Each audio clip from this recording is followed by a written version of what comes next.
আপনারা ইতিমধ্যেই জেনেছেন যে ফরিদপুরের নগরকান্দায় ভুয়া র্যাব পরিচয়ে ডাকাতির সময় 5 জন আসামি র্যাব 10 কর্তৃক গ্রেপ্তার হয়েছে।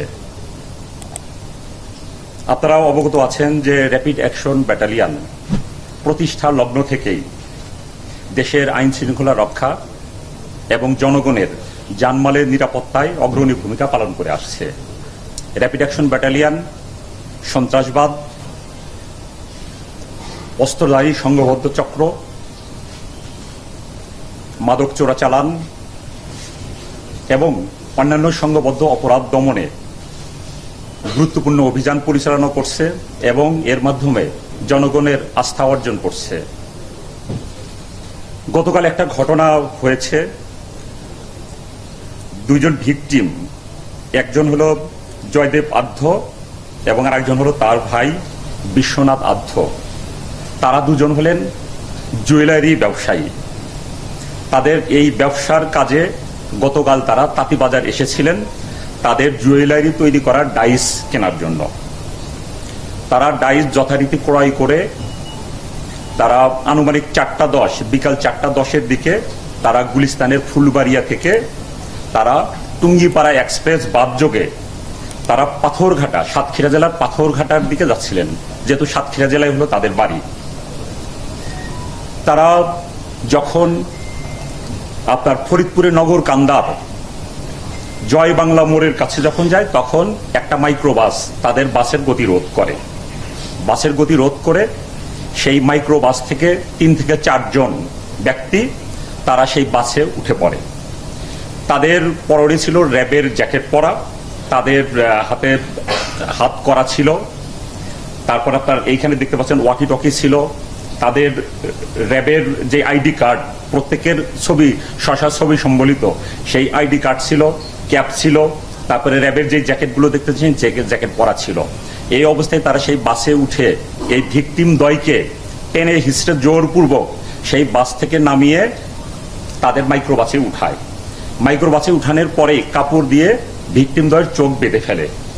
চোখ বেঁধে তারপরে তাদের বডি সার্চ করে তাদের কাছে যা পেয়েছিল, কিছু টাকা পেয়েছিল, তারপরে তারা যেই মালামালগুলো ক্রয় করেছিল এগুলো পেয়েছিল, এগুলো তারা নিয়ে নেয় এবং তাদেরকে প্রহার করে।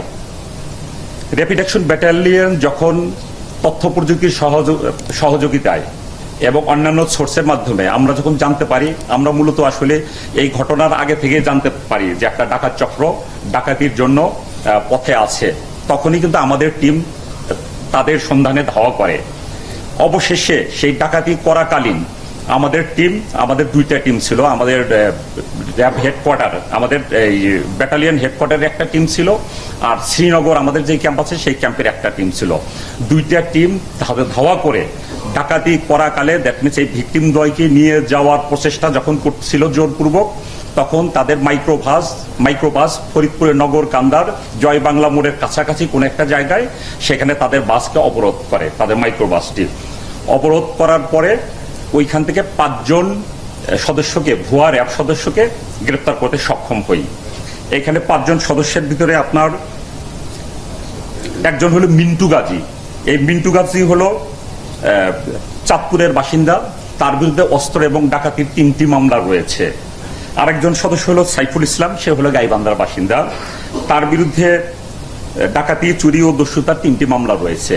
এই সাইফুল যেটা করত, সে একটা মাইক্রোবাস, যেই মাইক্রোবাসটা আমরা জব্দ করেছি, সেই মাইক্রোবাসটা মুগদাপাড়ার এই দিকে কোন এক ব্যক্তির কাছ থেকে 1.5 মাস আগে সে ভাড়া নিয়েছে, মাসিক ভিত্তিতে ভাড়ায় চালিত। সে বলেছে যে 40,000 টাকা মাসিক ভাড়ায় এই মাইক্রোবাসটা নিয়েছে। মূলত সেই মাইক্রোবাসটা ভাড়া করে ভাড়ার আড়ালে সেই ডাকাতি চক্রের সাথে সে জড়িত ছিল, ডাকাতি করত। এবং আমাদের অনুসন্ধানে এবং তাদের জিজ্ঞাসাবাদে যেটা দেখা গিয়েছে যে 5 জনই হলো সংঘবদ্ধ আন্তজেলা ডাকাত দলের সদস্য প্রত্যেকেই। গ্রেপ্তার কিন্তু আরেকজন হলো ফরিদপুরের বাসিন্দা, সে হলো দিদার। সেই দিদারের বিরুদ্ধে একাধিক ডাকাতি মামলা সহ 8টি মামলা আছে সেই দিদারের। আরেকজন আছে আপনার স্বপন খান, সে হলো মাদারীপুরের বাসিন্দা, তারও চুরি, ডাকাতি এবং অস্ত্র সহ 4টি মামলা আছে। আরেকজন হলো জামিল, সে হলো শরীয়তপুরের বাসিন্দা, তার বিরুদ্ধে 1টি হত্যা মামলা রয়েছে ধামরাই থানায়। অর্থাৎ এখানে আমাদের যারা গ্রেপ্তার হয়েছে প্রত্যেকেই হলো গুরুত্বপূর্ণ, হয় ডাকাতি, একাধিক ডাকাতি মামলা অথবা মার্ডার কেস অথবা দস্যুতার মামলায় প্রত্যেকেই অভিযুক্ত। এবং এরা বিগত সময়ে পুলিশের হাতে এবং র্যাবের হাতে একাধিকবার তারা গ্রেপ্তার হয়েছিল এবং তারা জামিনে বের হয়ে এসেছে। এর ভিতরে একজন আছে যে সে একটা মামলায় সাজা খেটে সে বের হয়ে এসেছে। এদের ভিতরে আবার আরেকটা দেখা গিয়েছে আপনার, যেমন সাইফুল ইসলাম। এখানে দুইটা সদস্য আছে, দুইজন সদস্য, এরা হলো জেলখানায় এদের সাথে পরিচয়। কেউ কেউ জেলখানায় পরিচয়, সেইভাবে সখ্যতা তৈরি হয়েছে এবং জেলখানার থেকেই তারা পরিকল্পনা করেছে যে ভবিষ্যতে তারা কিভাবে ডাকাতি করতে পারে।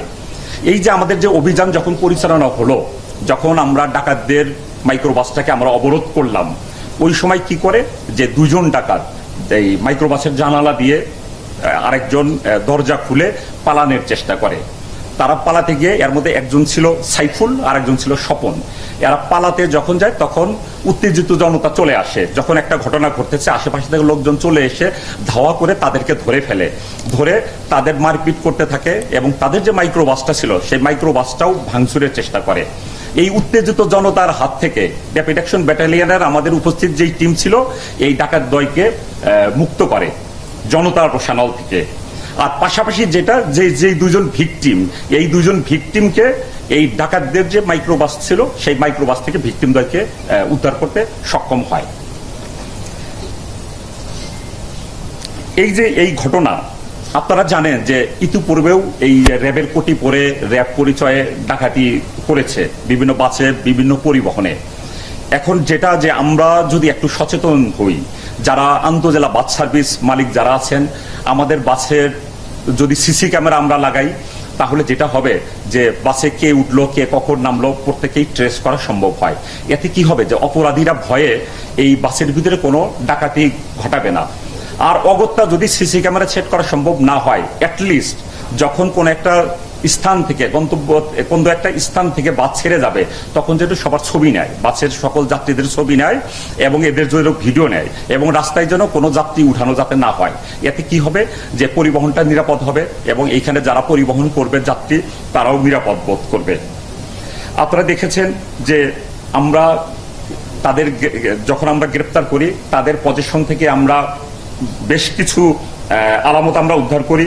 একটা মাইক্রোবাস আমরা উদ্ধার করি, আপনাদের দুইটা ওয়াকি টকি সেট, এই দুইটা সেট একদম কার্যকর। গত রাতে আমরা টেস্ট করেছি, এটা 4 থেকে 5 কিলোমিটার দূর পর্যন্ত যোগাযোগ করা যায় এই ওয়াকি টকি সেটের মাধ্যমে। তারা যারা ডাকাত তারা এই ওয়াকি টকি সেটের মাধ্যমে নিজেদের মাধ্যমে যোগাযোগ করতো এটা, এবং ভয় দেখানোর জন্য, মানে তাদের সত্যিকার র্যাব সদস্য এটা ফিল করানোর জন্য তারা ওয়াকি টকি সেট ব্যবহার করতো এবং এই সরঞ্জামাটিতে আপনারা দেখছেন পিস্তল সদৃশ যেই বস্তুটা আছে এগুলো তারা ব্যবহার করতো এবং জনগণকে, এবং তাদের ভিতরে যে যোগাযোগগুলো হতো, ভিকটিমকে যখন চোখ বেঁধে নিজেরা যোগাযোগ করতো তাদের কমিউনিকেশন গুলো এমন ছিল যে তাদের বোঝানোর চেষ্টা করতো যে আমরা আসলে সত্যিকারের র্যাব সদস্য। কাজেই জনগণকে সতর্ক থাকার জন্য আমি আহ্বান করছি যে র্যাব পরিচয় যখন কোনোখানে যখন অভিযান করবে তখন আপনারা অবশ্যই তাদের পরিচয় আপনারা যাচাই করবেন, তাদের আইডি কার্ড সঠিক কিনা। এইখানে যে আইডি কার্ড আছে এই আইডি কার্ডগুলো আপনারা দেখলেই বুঝতে পারবেন যে এগুলো হলো ফেক আইডি কার্ড। আপনারা দেখবেন যে প্রত্যেক আইডি কার্ডের র্যাঙ্ক লেখা আছে কনস্টেবল, কিন্তু তাদের র্যাঙ্ক ব্যাচ আছে দেখবেন যে মেজর র্যাঙ্ক বা বড় বড় অফিসারদের র্যাঙ্ক করা আছে। দ্যাট মিনস ওরা শুধুমাত্র মাথাটা কেটে ছবিটা লাগিয়েছে। এটা আপনারা যারা শিক্ষিত শ্রেণী আছেন একটু চিন্তা করলে বুঝতে পারবেন যে এখানে যে আইডিটা শো করতেছে এটা আসলে ভুয়া র্যাব সদস্যের আইডি। এই বিষয়ে আরো অনেক তদন্ত চলছে। আমরা র্যাব যেহেতু ছায়া তদন্ত করি, এই চক্রের সাথে আরো কেউ জড়িত আছে কিনা সেই বিষয়ে আমরা অনুসন্ধান করতেছি এবং তাদেরকে গ্রেপ্তারের জন্য আমরা প্রচেষ্টা চালাচ্ছি এবং আমরা আশা করি যে এই চক্রের আরো যারা সদস্য জড়িত আছে তাদেরকে গ্রেপ্তারে আমরা সক্ষম হব। সকলকে ধন্যবাদ। আমরা দেখি যে আপনারা এরকম অনেকেই অনেক ডাকাত চক্রকে আন্তর্জেলা ডাকাত চক্র গ্রেফতার করে, কিন্তু আইনের ফাঁকফোকর থেকে তারা বের হয়ে যায়। এর মানে কি? আপনারা কি আসলে মামলা খুব দুর্বল ভাবে করেন না কিভাবে তারা বের হয়ে আসে? কারণ এক একজনকে অপরাধী যে 30টি আপনি তুলে ধরলেন সবারই পেছনে হত্যা মামলা আছে অথবা ডাকাতি মামলা আছে অথবা চুরি মামলা আছে, কিন্তু তারা আবার বের হয়ে একই কাজ করছে। পেছনের কারণ কি করে আপনি মনে করেন? আপনারা আসলে এটা একটা চমৎকার একটা প্রশ্ন করেছেন। এখানে মামলা যেটা হয়, মামলা ধারা অবশ্যই দুর্বল না। যারা ডাকাতি করে এখানে কিন্তু ডাকাতির মামলাই থাকে, ডাকাতির ধারাই থাকে। এর ভিতরে কেউ কেউ হত্যা মামলা আছে, এখানে হত্যা দেখবেন যে 302 ধারা আছে, 395 আছে, তারপরে 397 আছে, সকল স্ট্রং ধারাই কিন্তু আছে। এখন আদালত থেকে তারা জামিন পেয়ে যায়, সেটা তো আসলে আদালতের বিষয়।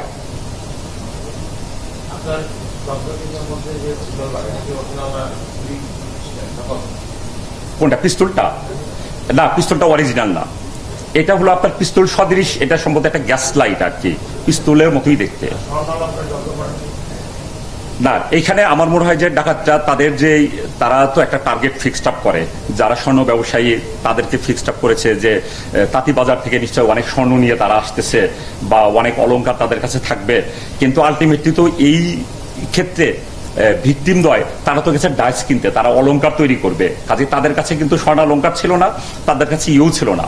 ওরা নিজেরাই আসলে, যাদের জিজ্ঞাসাবাদ করছি, ওরা নিজেরাই আসলে হয়ে গেছে আর কি, যে এত আশা নিয়ে আমরা তাদেরকে ধরলাম, মানে হতাশ কি বলা যেতে পারে, তারা হতাশ হয়েছে আর কি তাদের জিজ্ঞাসাবাদে, যাদের কাছে এরকম টাকা পয়সা নাই, এত স্বর্ণ অলংকার নাই, আছে কি স্বর্ণ অলংকার বা অলংকার তৈরি যে ডাচ, সেই ডাচ আছে তাদের কাছে। জি,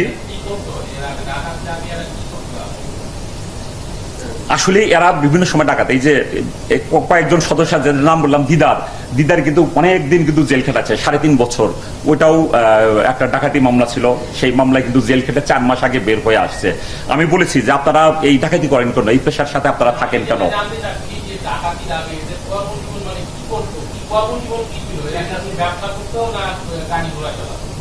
ও, এখানে আসলে এক একজন এক এক, এখানে কেউ কেউ আছে যারা আপনার কি বলে মিশুক, অটো এইসব চালাতো, এক একজন আসলে এক এক রকমের পেশার সাথে তারা জড়িত ছিল।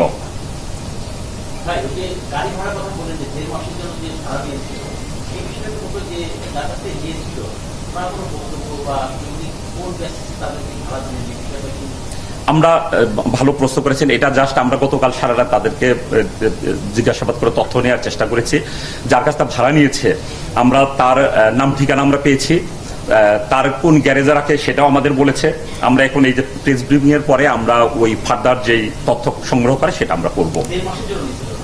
1.5 মাস যাবত নিয়েছে, কত 40,000, সে আমাকে বলেছে 40,000 টাকা মাসে ভাড়া, 1.5 মাস যাবত নিয়েছে, 1.5 মাস হয়ে গেছে।